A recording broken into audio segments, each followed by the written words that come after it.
Why do people who live on the road check the weather? It may seem obvious, but sometimes it's really not as obvious as you might think. If you're new to my channel, my name is Pam, and I live in a van, have for 6 years, and I have a dog. His name is Matrix, and he's asleep over there, and I try to keep him asleep while I'm doing these little mini talks because otherwise he'd be very distracting. Anyway, today I wanted to talk about chasing the weather. You probably have heard the saying chasing 70, or sometimes it's called chasing 72. There are actually websites where there's a website called chasing70.com. It is a paid site, so you know me. But anyway, you can go on there and put in your low temperature that you want and your high temperature that you want, and they'll find destinations for you. There are other ones too. There's a RV weather that's on there.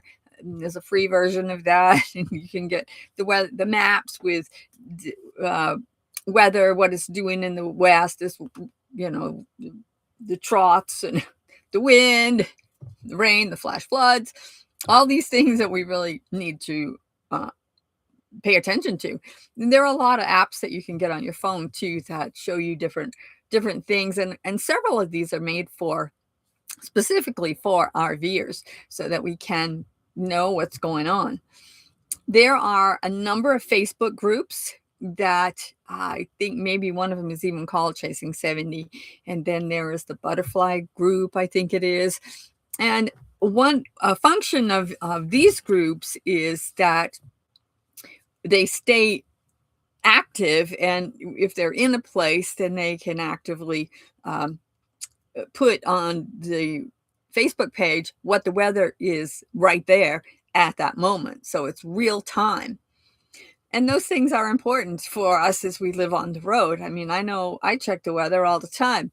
I keep track of the 10-day forecast where I am, and then the 10-day forecast of where I'm planning to go. There is this thing, I think it's called the Wave or something like that. You may have heard of that. But it's what RVers and our Vanlifers, people on the road, kind of follow.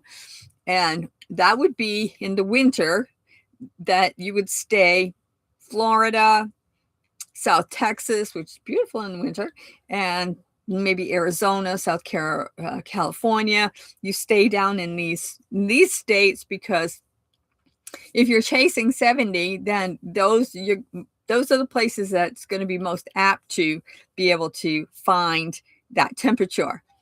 And then I do this as you start moving into spring.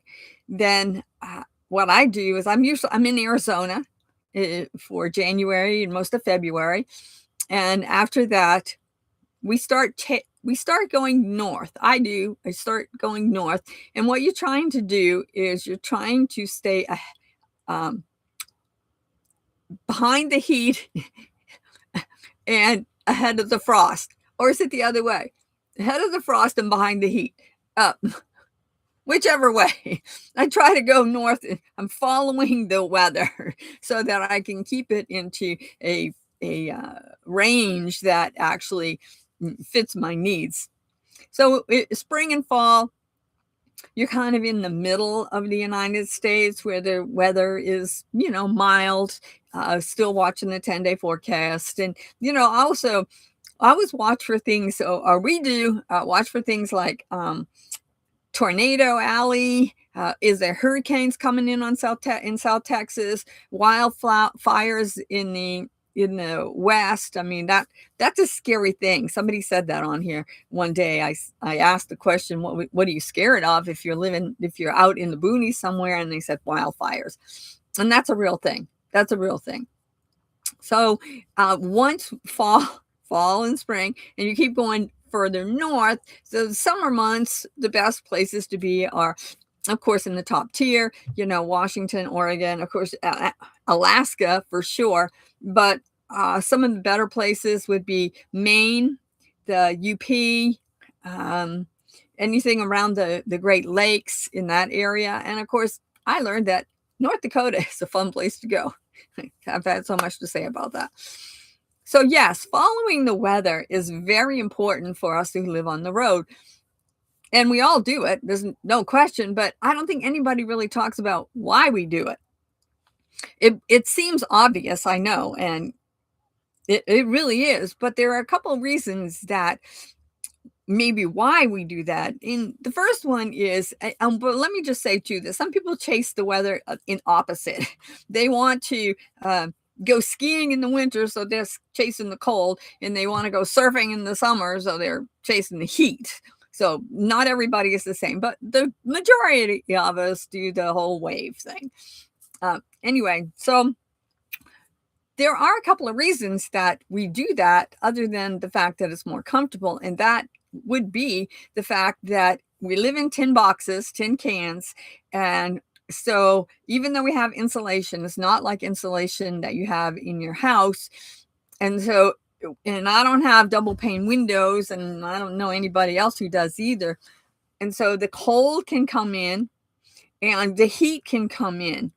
So it's not just chasing the weather because it's nice outside. We should get to that in a second, but it's not that comfortable when you're in a van when it's 80 degrees, which, by the way, it's supposed to be 80 degrees today.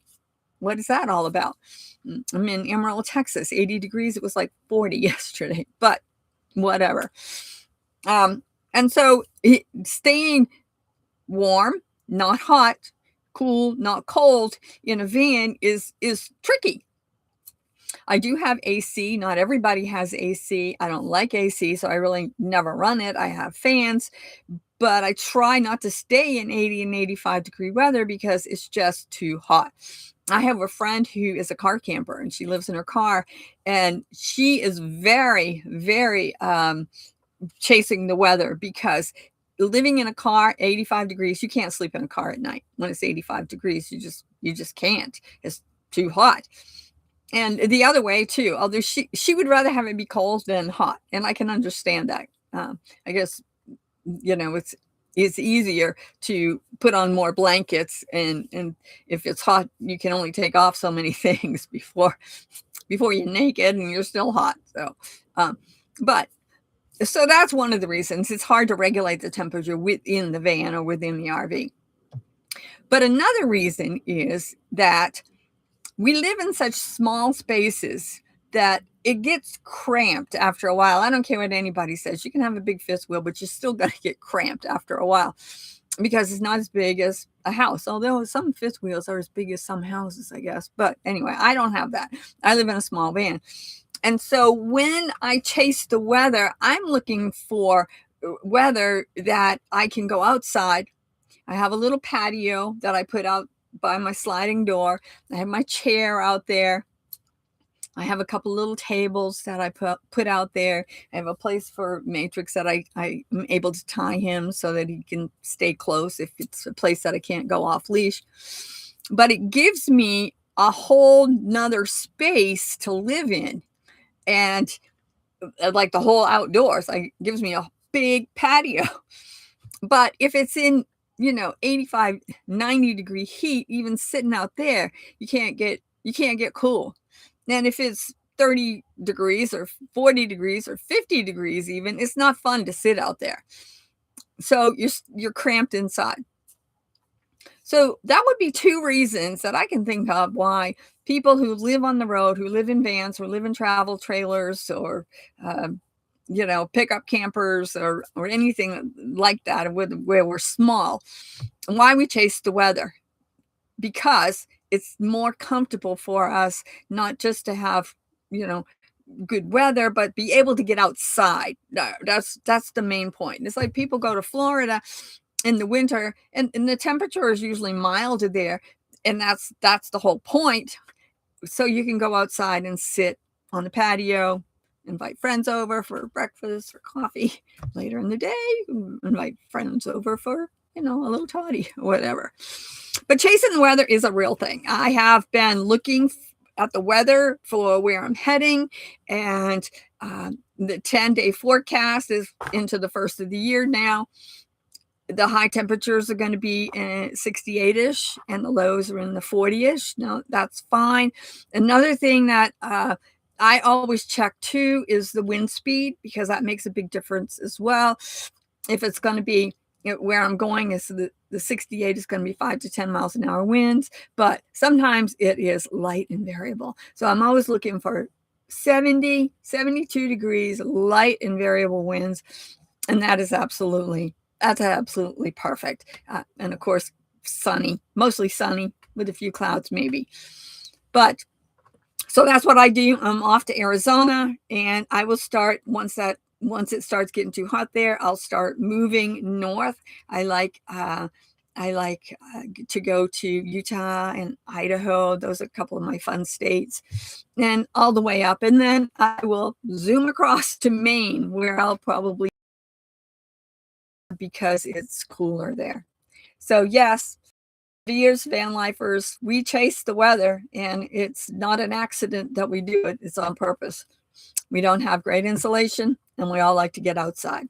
So anyway, that's what I wanted to talk to you about today, is why we all chase the weather. And there are some apps that you can get on your phone, and those 2 websites that I talked about earlier, places that you can go to check the weather. And I check it every single day, first thing.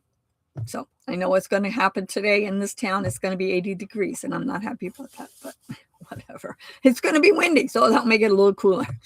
Anyway, thank you so much for joining me this morning on my little mini talk. Matrix and I say thank you. We're off to give him a bath today, and then he has a wellness check at the vet. We go there once a year just to make sure everything is okay.